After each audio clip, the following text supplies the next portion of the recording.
When you walk into a bank and ask for a loan, you think you are asking for help. The bank presents itself as a partner, a reliable institution that exists to support your goals, finance your home, grow your business, and make your life easier. The language is warm, the brand is reassuring. A real or digital handshake feels like the beginning of a relationship based on mutual benefit.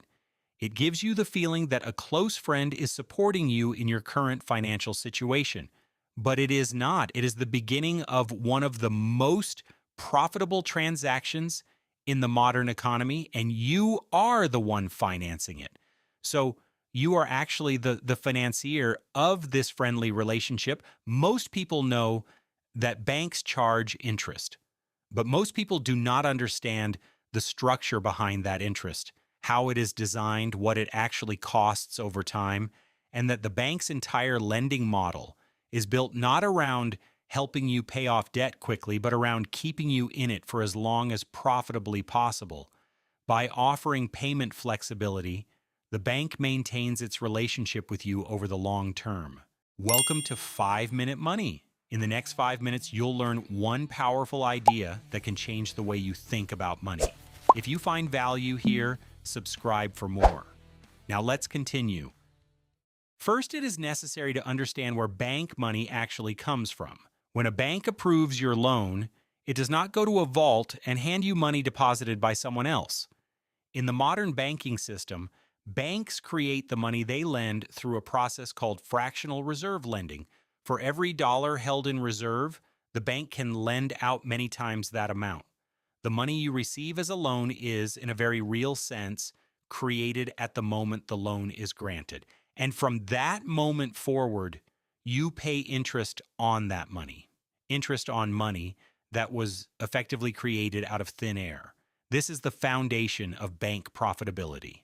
The cost of creating credit is negligible. Its return, the interest you pay over months or years, is substantial. The difference between these two figures is where the bank's profit lives. In other words, banks make money from money, and you become part of the source of that money. The second mechanism is amortization. When you take out a mortgage or a long-term loan, your monthly payments are structured so that the early payments are almost entirely interest, with very little going toward the actual principal. This is not accidental. It is the designed architecture of amortization. In the first years of a 30-year mortgage, the bank collects the majority of its profit. If you sell the house or refinance after 7 years, as most people do, the bank has already extracted the most profitable portion of the loan. The remaining principal, the part you thought you were paying down, is largely still intact. The third mechanism is the rate differential. Banks borrow money cheaply from central banks, from depositors, from the overnight lending market, and lend it expensively. The difference between what a bank pays for money and what it charges you is called the net interest margin. This margin, multiplied across millions of loan accounts, is the engine of bank profitability. You are not a customer in this system. You are the product.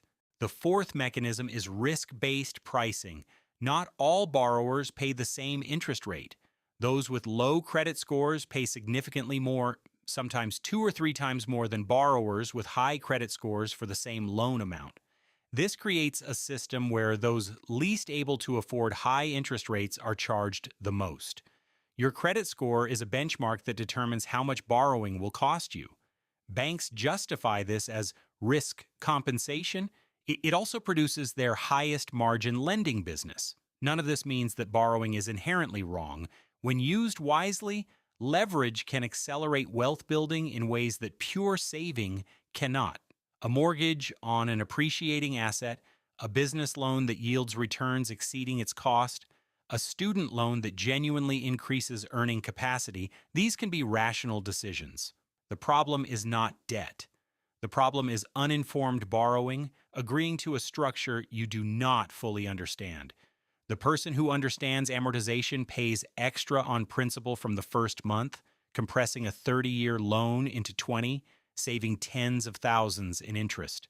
The person who understands net interest margin shops for the best rate rather than accepting the first offer. The person who understands fractional reserve lending knows that the bank's cost of creating their loan was close to zero. That knowledge changes the negotiation. Banks profit from what you do not know. The most expensive thing you can bring to a lending relationship is ignorance. The cheapest is understanding exactly how the machine works.